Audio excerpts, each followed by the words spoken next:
The death toll on Eastern Cape roads now sits at well over 150. This is 3 more people died this past weekend.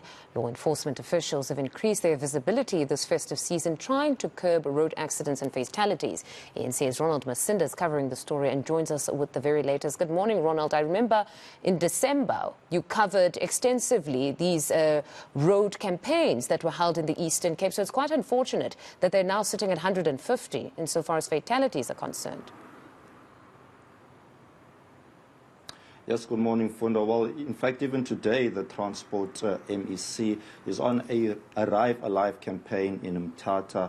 And one of the biggest concerns here in the province is the issue of pedestrians who have contributed largely to the numbers of people who have died on Eastern Cape roads. But fortunately for some, they have survived the carnage during the festive season, and one of the survivors joins us now. She is a traffic official, a 36-year-old woman by the name of Ms. Siwe Nongalo. Thank you so much for your time, Sisi.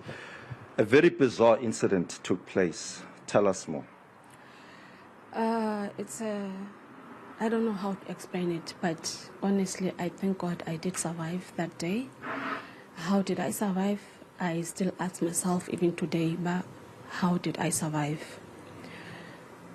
Remember, it's December. I was excited to go home with my son. Suddenly, there was a truck coming in front of me. After that, I don't remember anything that was happening.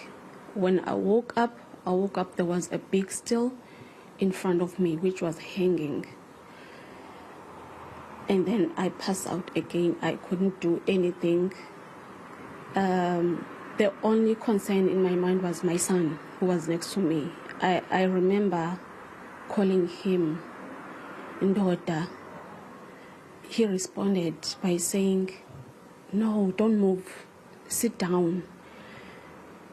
And then I lost my consciousness again.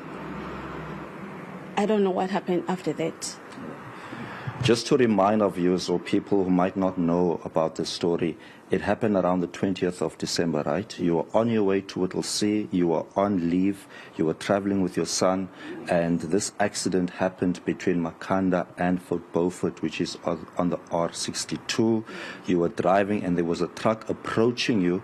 This truck had an iron rod attached onto it, and then this iron rod became detached, and then this iron rod struck you while you were driving with your son, and you became unconscious. Talk to us about your injuries. My injuries, I was told that I've got broken bones. I don't know how to explain, but there are broken bones here because I can't use my arm even right now. Even though my hand can move, the doctors told me in months to come my arm will be able to work, but right now my arm can't work. I can move it, but I can't do any movements. I can't hold heavy things. I can't do anything. I was told that there are some things that are to mend the broken bones, and also the nose is also broken. Those are the injuries that I sustained there. Sorry to hear about that, but your son was also a hero, I believe, on the day. What actually happened? What can you remember about that day? What can I remember?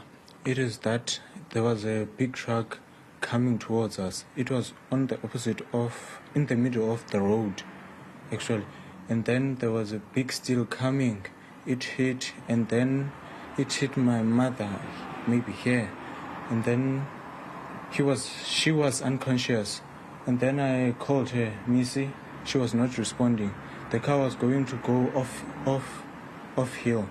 And then I took the steering wheel and then I turned it. And then the car was on the upcoming traffic. And then I turned, the car stopped on the other side. It stopped, and then I got out and then I called for help. Excellent. You're only 16, right? And you've probably never driven too much at that age. What gave you the courage to do this? Because I saw that there was going to be danger. The car was going to go off hill, and then we were going to lose our lives. So I thought that I must and do anything that will make us be alive at that moment. Bravo, well done, young man.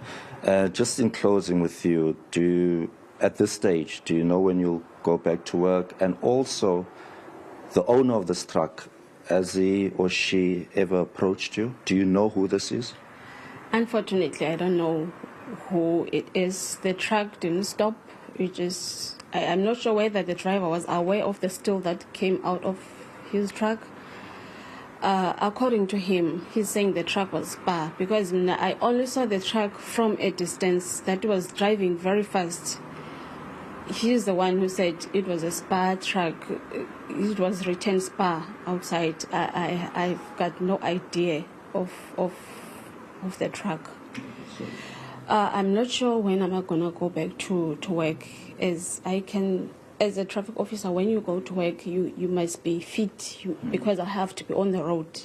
So I can't go to work with the arm, which is like that. So I have to be fully fit for me to go to work, because even my